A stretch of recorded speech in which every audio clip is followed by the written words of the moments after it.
Kabila Taratibou Etienne, vous êtes sur votre chaîne préférée, La Vérité Vraie. Bonjour, le surprise pour Nabino. Avant de la surprise Nabino, en tout cas, n'ai-je pas dit que il faut jamais compter sur Donald Trump. Donald Trump appelle ça ultimatum na Rwanda. Le 15 juillet, il faut retirer ma troupe.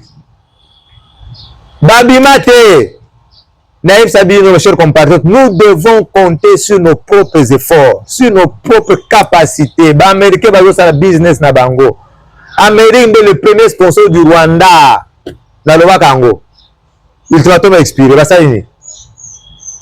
L'Amérique avait donné l'ultimatum à Saddam Hussein. À 0 heure, bombardement est bandit. L'autre, le 17. Et l'autre côté, Banang a la Champagne, Nagoma. Nous devons compter sur les accords. Dans le qui bourreau, nous devons compter sauver Bissot. L'OTAN a aidé Rwanda. Rwanda a bombardé Congo na ba drone. Les autres à Turquie. Rwanda a bombardé Congo, RDC na ba drone. Les autres à Ukraine. Ba armes à OTAN et comme la Pologne et qui la Rwanda, des armes sophistiquées. Les autres Sabiso. Mais nous devons compter sur l'Occident qui va aider Bisso. Chers compatriotes, tout est distraité. Nous devons nous prendre en charge. Un peuple se libère. Tout un exemple, on va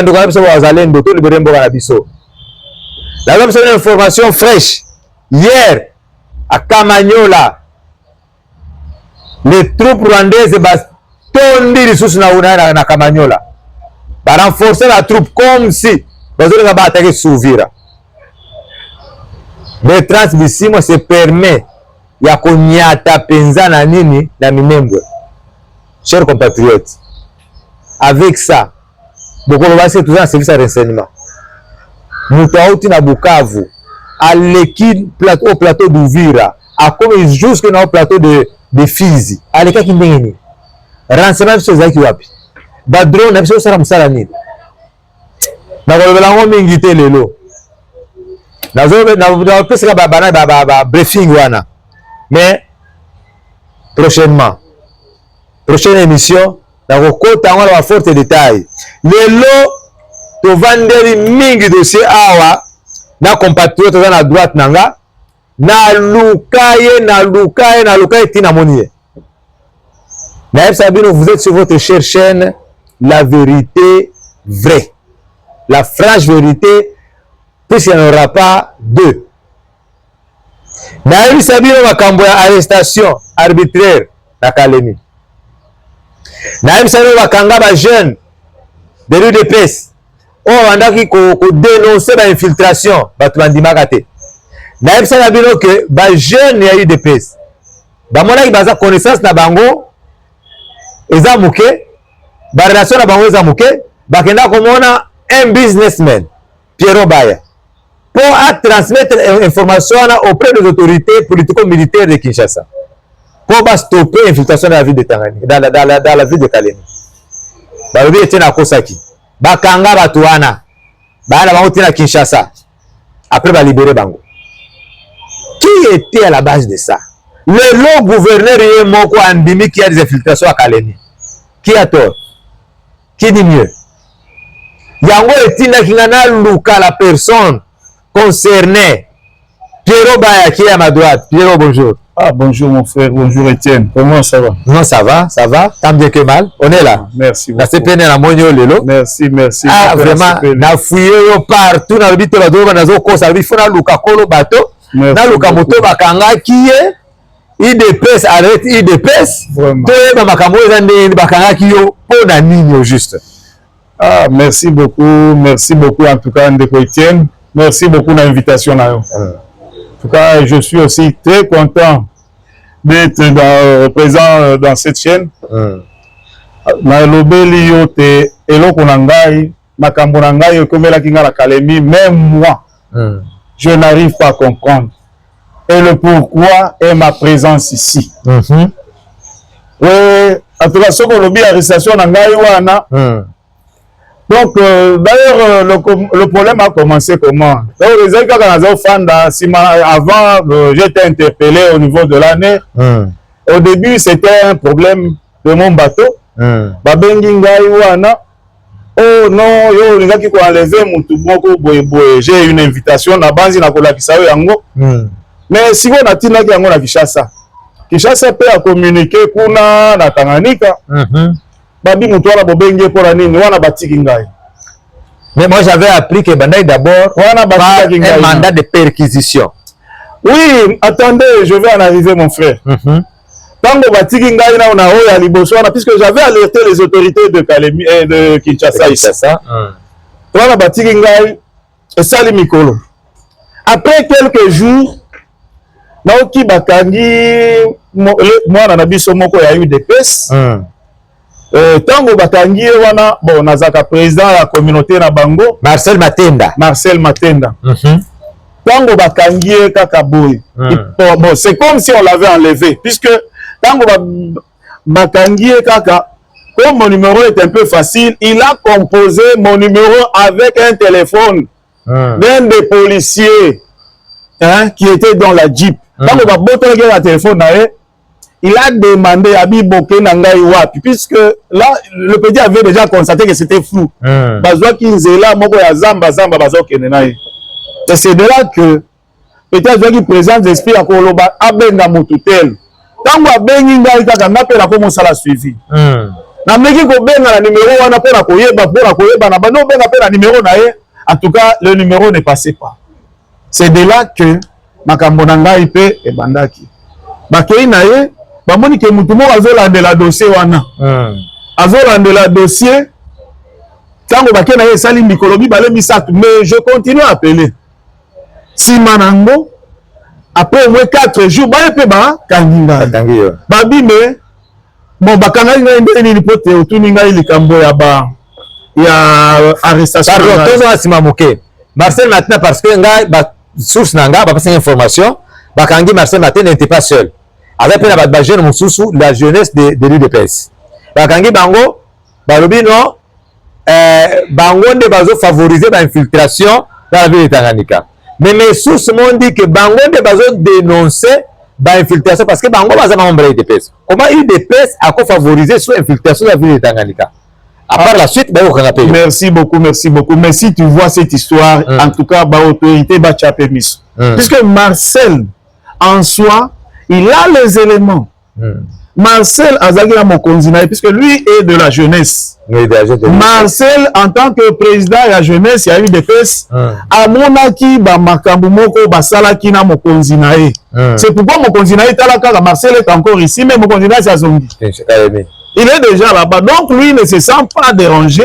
Donc, c'est pour dire que Marcel se sent menacé. Oui, lui est encore ici. Il est en danger s'il rentrait selon lui. Mais moi, ça, je ne sais pas. Puisque lui, Marcel, avait vu certaines effigies. On va préparer déjà pour la Moulikambouana. Oui, j'ai vu des effigies, des drapés, des calicots, des banderoles. On va préparer pour la Kouaki. Selon Marcel, ça qui va image. Voilà. Parce que dans le dossier de Marcel, j'ai dénoncé le Kalemi. J'ai fait beaucoup de bruit jusqu'à ce que, en tout cas, ceux qui ont trouvé en français, on dit à Kinshasa, c'est grave. Arrivé à Kinshasa, après libération, Marcel m'a appelé, chercher mon numéro, parce qu'il n'avait pas mon numéro, quand mon numéro anglais a toujours les réseaux sociaux. Il m'a appelé, il m'a dit non, en tout cas, mon vieux, tout n'a plus en plein interrogatoire. Bohème était Kabila Wapi. Moi, je n'interrogeais pas non plus. Je n'interrogeais que par le nom. L'information, nous avons le peuple. Nous avons le peuple. La presse injustice est allée, la presse a toujours information. Merci beaucoup. Nous avons l'information que l'autorité Belé à Tanganyika ne travaille pas pour Félix Tshisekedi. Les autorités Belé à Tanganyika basent pour l'infiltration à M23. J'ai même dénoncé Makamba Kabimba, qui aurait même des caches d'armes à Kabimba. Dans le moment où Kabimba, il y a usine moko soit disant alors que c'est Joseph, ils ont raté quelqu'un en Tanzanie, Tanzanie qui est en Rwanda. tout ça, on dénonce la vidéo, y compris dans Makambo. Je connais Kalemi comme ma poche. Moi, j'ai grandi à Kalemi. Je connais Kalemi comme ma propre poche. Ce qu'on lève à Kandi Bino na Awa, bah, reprocher Bino na Nini, après, pour comment est-ce que vous êtes arrivé à être libéré? Mais bon, merci en tout cas, Ndeko Etienne. Mais moi, ce que j'ai vu de louche, Kokanga Biso, Bakangaki Biso, mais Bayo Kinga Kambala Moko, et Namoni Bango Moka, Bakomo se souffle, mais le dossier de ce monsieur est vide. Dans le dossier de ces messieurs, Bango Moka Kane Bazaki, il paraît Batalaki, téléphone Nangande Bazaki Nango, Batali, Basali, investigation à Bango, ils ont trouvé qu'à moi il n'y avait rien. Donc, interrogatoire, c'est na Kalemi, c'est na Kinshasa. Interrogatoire au Basalaki na niveau à Kinshasa. Basalaki Yango, mais kuna na Kinshasa, en tout cas, à Kalemi, il n'y avait presque rien. Puisqu'on m'a entendu une fois, j'ai cherché à être confronté en quelqu'un que je n'avais jamais vu. Na mon a répété. Oya akizaki ngai boye boye ata Marcel ba confronter ngai na été. Donc pendant les 10 jours. Mais c'est ici seulement où l'on m'a entendu encore sur PV. Balakisi ba tuni ngai mais wana kana moni bango mo. Est-ce que vous avez un document là vraiment? Il y a un document que tu peux avoir des preuves que voilà tu étais entendu là-bas, il n'y a rien. Ceux qui va payer si on PV la bangote, ils gardent ça, c'est leur secret. Mais j'ai été là-bas, tout le monde connaît que Pierrot était à l'ANR, au cachot pendant au moins, ce qui, bon, je peux, si j'ai au moins l'idée, bon, ça peut aller même à presque 20 jours ou plus de 2 semaines. Ce qui est comme 2 semaines, comme illégal. Puisque il y a une détention dans un cachot, ça ne peut pas dépasser 48 heures. Ça veut dire que tu as la même méthode, même pratique, il y a ta épaulée de Kanambé à l'ANR. Puisque ce Bakangio, on a suspect après là, il faut que tu aies un parquet. Tu dois te présenter devant un juge naturel. Après, qu'il y ait un tribunal. Après, ceux qui ont peut-être une détention préventive, peut-être qu'il y a la prison. Hein? Tu ne peux pas faire 2 semaines dans un cachot. Mais quand même, c'est illégal. Merci beaucoup, Ndeko Etienne. Mais ce qu'on moni bien, la condition de la détention, c'était au moins passable. Mais ce qu'on moni place, mais tu ne peux pas t'imaginer. La Boma qui moutou, la salle isolée, dans une petite chambrette très sombre. Qu'est-ce qui fait la différence entre ça et l'intérieur de la République? Parce que ici, les gens sont libres, on s'exprime librement. Pour la vérité. Mais j'ai quand même cette liberté d'expression parce que la table fait ce qu'il dit. On peut tout le reprocher, sauf la liberté d'expression. Vous avez libre d'exprimer pourvu qu'on ait une infraction. Pour le Bakango. État de droit, on aspire quand même l'état de droit. Même si tu as pensé le quoi la baba était à grande état, il y a état de droit, mais on aspire quand même l'état de droit. Mais il y a intérêt qu'on a Kalemi, donc on dirait que tu as encore na terre à Tchétchesco, on dirait que Saddam Hussein. C'est quoi ça? Même les conditions de la détention ici, mais papa, ici, mais là-bas, mais la zone là, donc tu ne peux pas t'imaginer quelqu'un comme moi, un grand responsable de Tanganyika là-bas, il cherche peut-être à m'inquiéter comme si la Boma qui moutou, tel est le boy. Depuis qu'on m'a arrêté, je n'ai jamais vu, parce que même après la bango à Kolobao, pardon, ou bien c'est que j'ai perdu là-bas, ils cherchent à m'indemniser, tout ça. Mais la condition de détention, ils ont torture. Hein? Mais torture. Mais là où on m'avait placé, tu ne peux pas t'imaginer. Donc c'est comme si on était torturé. Alors que le droit, dans le droit, on ne demande pas à l'accusé de prouver sa culpabilité. Ils vont te fournir de prouver culpabilité. Mais attends, couvre-lit seulement, na misi pa wana baboya ki. Donc là, je dormais au sol, papa, comme ça. Au sol pendant 10 jours. Mais après, donc je savais que na rebelle après combien là. Ok, na Kalemi, beaucoup na Kinshasa. Ouais. Et comment est-ce que vous avez été libéré? Bah, ici, après libération. Il n'y a rien, on m'a libéré. Surtout moi, je parle de mon problème. Moi, on m'a libéré, on a dit que chez moi c'était vide, il n'y avait rien. Vide. Après 2 semaines de détention. Ouais. Même pas procédure, il y a des dédommagements. Rien, à part billet, après ça, il y a billet dans son Nakuna. Après c'est bien, écoute, on a basé na tika qui ça s'expire là où c'était. Mais il y a des faux billets. En principe, il y a des fausses la procédure sur qui on porter plainte contre vous. Oui, peut-être avec ce que vous faites ici, ça va évoluer. Oui, c'est ça. Tu as aspiré l'état de droit avec président Félix Tshisekedi. so on a raison na yo papa luka justice okende même si les autres patepanano tu vas t'exprimer makamoni so il faut qu'on l'endait makamoni avec ce que vous faites ici na banzi moko mokonzi akoyeba pe oyo Pierrot puisque le Pierrot ici si même l'UDPS là-bas, personne ne peut parler de l'UDPS au Tanganyika sans connaître le nom de Pierrot. C'est ça qui m'étonne, l'UDPS. C'est Pierrot qui a tout fait de l'UDPS là-bas. Ezala matanga ya papa, ezala nini, ezala oyo investiture et à président Nabiso oyo Fachi. C'est moi qui ai organisé cette cérémonie faite avec mon argent propre. J'ai dépensé plus de $4,000 na Tchaki Bakonzinyo so baye balié. Un cercle SNCC wana, na base oyebi. C'est moi organisé avec mon propre. Donc, fait, il y a victoire à présent. Oui, c'est moi. Mais Namatanga va pas faire été. Namatanga, j'ai fait au moins 2 semaines. Là où il y avait des musiciens, Bimagi en Afrique du Sud, on les avait tués. Parce que Batubazo Yande na Boutou.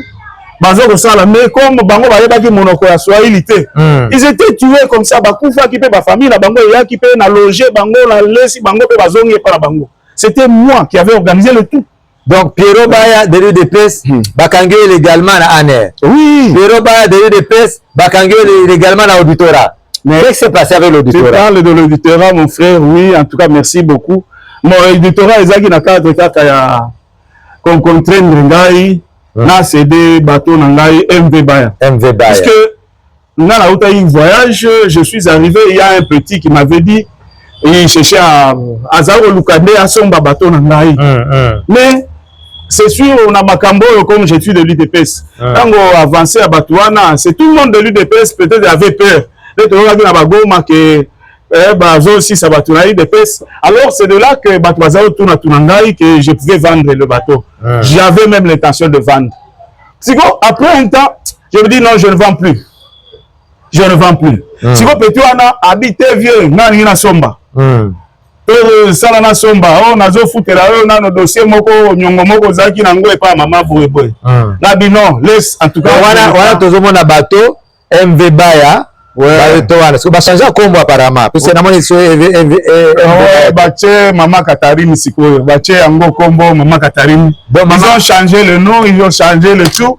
Et awa bazo ça nango, j'ai introduit le dossier à la cassation et même à la prise à partie na côté 5 dossier na inspectorat IG. OK. IG na IG wana dossier zape wana.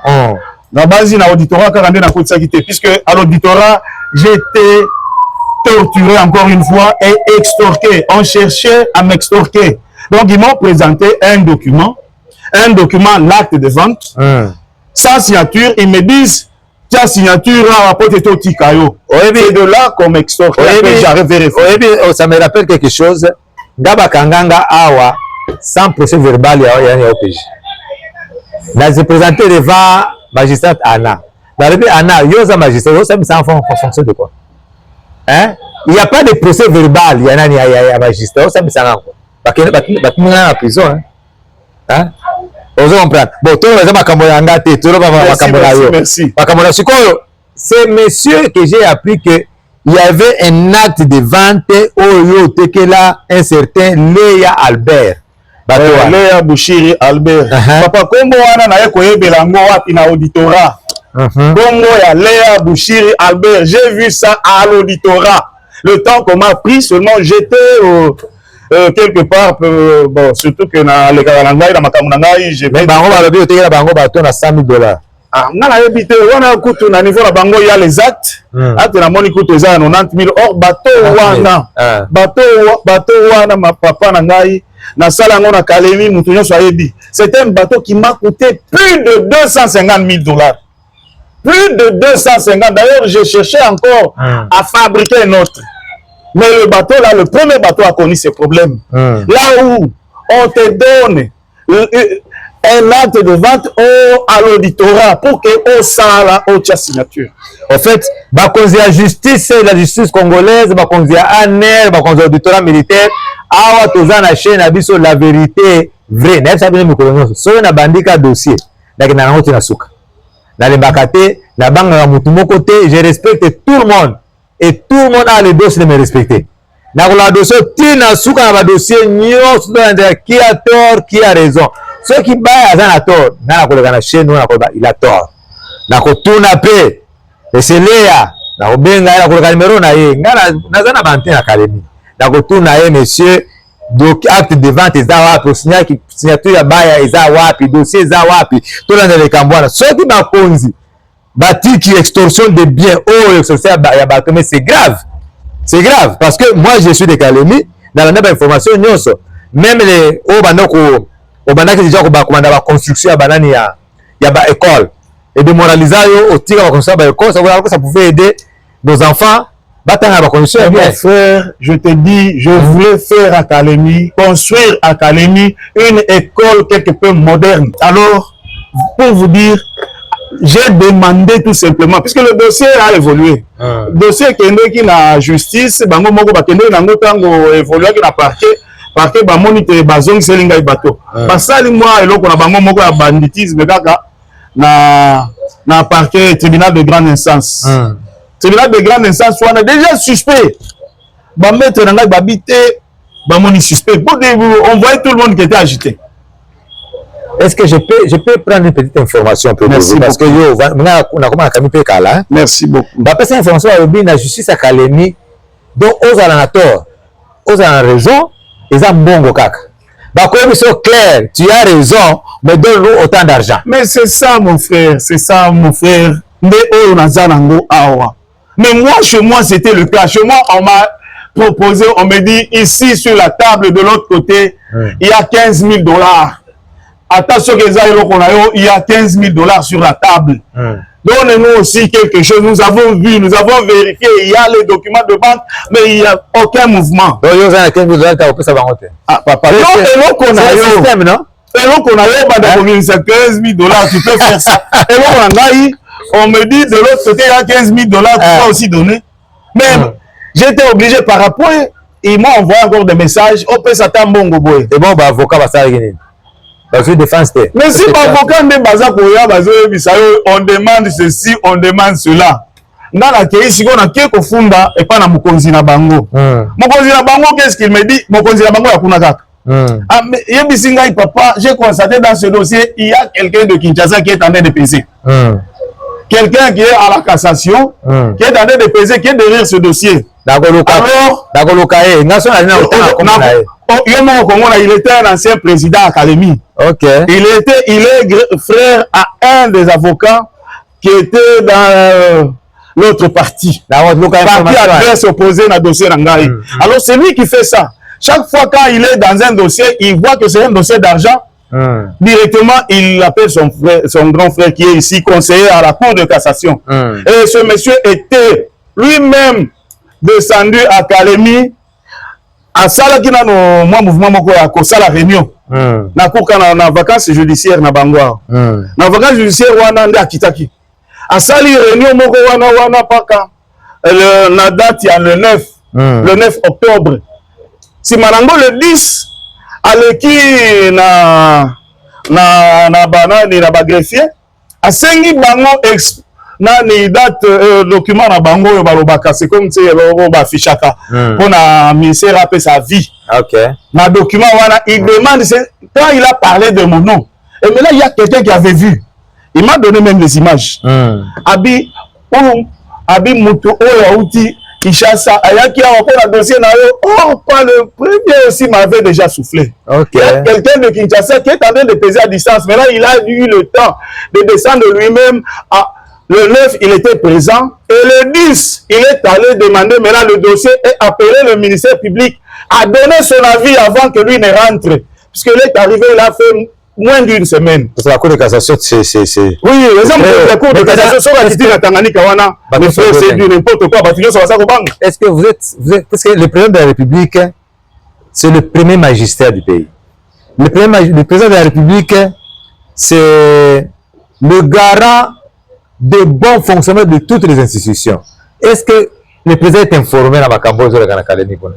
Mais papa, à votre niveau, est-ce que vous avez une idée? Je vous dirais tout simplement que l'état de droit au Tolobaka, la monite na Kalemi dans le comité. Yotala kaka ya au moins un temps, au monaki mon moni la biso moko kafumbi. basambisa qui est dossier na eux ya moi si moko on avait fait du n'importe quoi bakanga ba juge nyos ba juge nyos ya académie ya cour d'appel ya nini basambisa bango na Lumbashi je vois oui procès wana il va na RTNC et les juges là ils étaient aussi dans mon dossier ils avaient séquestré. Ah bon? Le dossier à bateau, mais moi je vous dirais tout simplement, aux journalistes, au Sénégal, document, un seul document qui me lie en ces messieurs, un seul, mais pas deux. Une petite précision, un seul document. Une petite précision, votre compatriote Alternative Kabila n'est pas journaliste. Merci beaucoup. Merci beaucoup. Mais la monnaie que ma vérité est étouffée. Ben à côté na média pour te la vérité. Au moins information au Europe sanga awa. Ce que moi j'ai fait na memakango papa konsi. Au moins ba extrait émission oh na côté na côté pas président de la République. Merci beaucoup. Na le baga on a les réseaux sociaux na le baga clairement na côté na ko premier ministre de justice na côté na ko premier ministre na côté na ko ba continuer sur les informations la chaîne oh. Ce qui est bon notre chaîne dans ce parce que ba continuer sur la ndakango. Kalemi exemple tu as rien ya sécurité de balandela la chaîne abiso fort. Oh est-ce qu'il a dit ça est-ce qu'il a commis contre biso? Moi je suis du côté de la patrie. Mais moi je suis Molobeli, il y a peuple de information oyo comment tu peux pas cause. Soyez sûr que information oyo comment tu peux pas cause. Na kolanda information na kolanda ti de prenez les détails nyonso. Qu'est-ce qui ne va pas à Kalemi, surtout que Kalemi c'est chez moi. Hein? Je suis de Tanganyika, j'ai gagné de Tanganyika, mais ça ne va pas à Kalemi. Bakangi Moutou aza chargé d'antifraude na Kalemi. Gérard chargé d'antifraude, il y a une infiltration na Kalemi. Akini si c'est infiltration na Kalemi, akena Manyema. Bawazene bakangaye. J'ai des images. Bakangaye. Après l'arrestation na a servitude na Kalemi. En toute liberté. Et on peut ba Kalemi ba complice baza ebelé ya M23. Attention, dans le bar tous les jours, Kalemi c'est le Tanganyika, Kalemi c'est le Katanga. Et le Katanga, il y a une intoxication contre le peuple kassaïen, contre le président Félix Tshisekedi. Donc baza prêt pour accueillir nani M23. Ceux qui vont comme na Tanganyika, ça va changer la donne. Des calculs à bango ndenge zalaka. C'est pourquoi on bazo ba ennemi à Congo, bazo faciliter bango, ba koti na Kivu, ba na Minembwe parce que là-bas, ils peuvent ne plus prendre l'ouvrir. Hein? Ba koti na Kalemi, bien changer forme. Vous comprenez? Bien changer forme. Ce qu'on a dit en tout cas, na dit ceux qui osa isusu na makamba koloba parce que comme nous tendons vers la fin de notre émission. En fait, première tranche à biso émission à lelo. Et comme il peut se rasuka, merci beaucoup de Gauthier. Nous avons un dossier dans la cassation. Nazolinga kaka et donc on a remettre moi dans mes droits. Bateau anaisa bateau ya cher, bateau munene, bateau ya mbongo ebele, asala ki yango. En tout cas, ce côté, quand on a la acte de vente, on a fixé prix. C'est pas quelqu'un qui va me dire, oh, on a kozomba yango na makas. Na kozomba yango na makas, j'ai son message ici. Il m'a envoyé le message. Et maintenant, il a cherché à m'amener partout, auditorat, user de tout. Et son argent qu'il a mis là-bas, hein, papa. Nandenge nyonso, de bambongo, et sali musala wana. Okay. Alors c'est presque ça, mais na liga bakonzi lokola bino bozali quelqu'un oza mutu olobaka pona mpona makambo ya solo na ndenge ya vérité.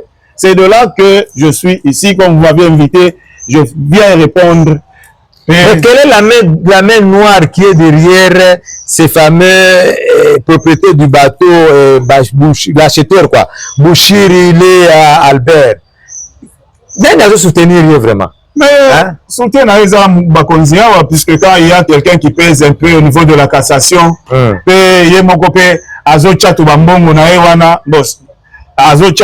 puisque quelqu'un qui se décide, en tout cas, Kanisi Eloko Alobaki, Alobaki na Sambaki na Bandele Mokoboy, na Lomaki Bandele Wana, Siko Mutumundu Netingai, alors dossier à Bandele Wana pe balandela. Donc, il y avait les investisseurs qui étaient venus avec lui. Mais Siko, ils ont Magou, Moko Basala, qui ont les dossiers en Haïti. Ouais, c'est mon soutien. Peut-être que voilà, l'investigation. Merci. Siko, hier, Azana a appris comment se fait-il que Moutouba, comment tu as bateau à valeur à 300 000 $? Ça, donc, selon vous, donc, Azata a acte de vente.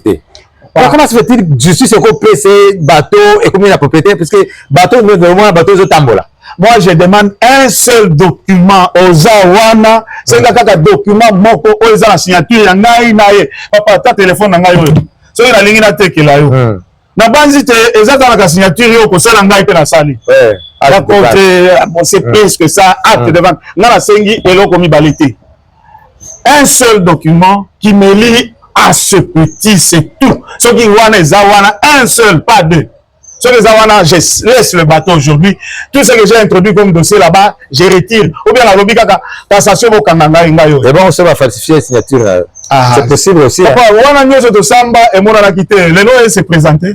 On nyoso to samba wana si pas l'argent. Donc état de droit, moi je constate que dans l'académie, il paraît les magistrats n'ont pas de salaire. Il paraît babo ça la paie salaire na bango. Puisque les gens qui vous demandent de l'argent comme ça, là ils peuvent s'en aller bon. J'ai même leurs audios ici. Ils ont les gens qui ça peut encore balancer encore. Mais ouais, ça va preuve palpable. Ouais, il faut payer ça encore parce que si on a vu en gros, avant la terre on a reçu na balancer na balancer on pas pas. Basengi bazo le pas ba avocat ngai. Mais si marango ngamoko na babi lokola tozui 15 000 oyo. Bon tango basenga kimbongo. Bah, comme ici, na 4 000 mais tu reçois le moussala à Pambaté. Les gens qui vous disent, tu reçois le moussala à Pambaté. J'avais demandé au moins chez moi, pour payer ça bango quand même au Basengaki. Pour payer ça bango mbongo wana, si vous avez donné pour payer ça bango mbongo, tu paye 100 francs. Bon, moi, je vais ça la moussala à Bendi à moi et l'oko. Voilà, avocat là. Ah, si vous avez un si vous avez babi boko qui s'appelle avocat so foot avocat et wana bazo décharge été et wana bazo c'est la mongo ngana déjà mukanga bikoto donc ça leur facilite ça leur facilité non là tu es dans un état de faiblesse ngana zala qui côté mais comment ça évolue ngana za mukanga alors c'est de là qui se sont permis bazo piste ya kosala makambo na bango nyonso moi j'étais déjà si on comprend bien si je comprends bien en conclusion cela veut dire que bateau na été kama yo dans état de mais j'étais ici. Hein? Je suis ici, à Réunion, sur Salemi, moi je suis ici.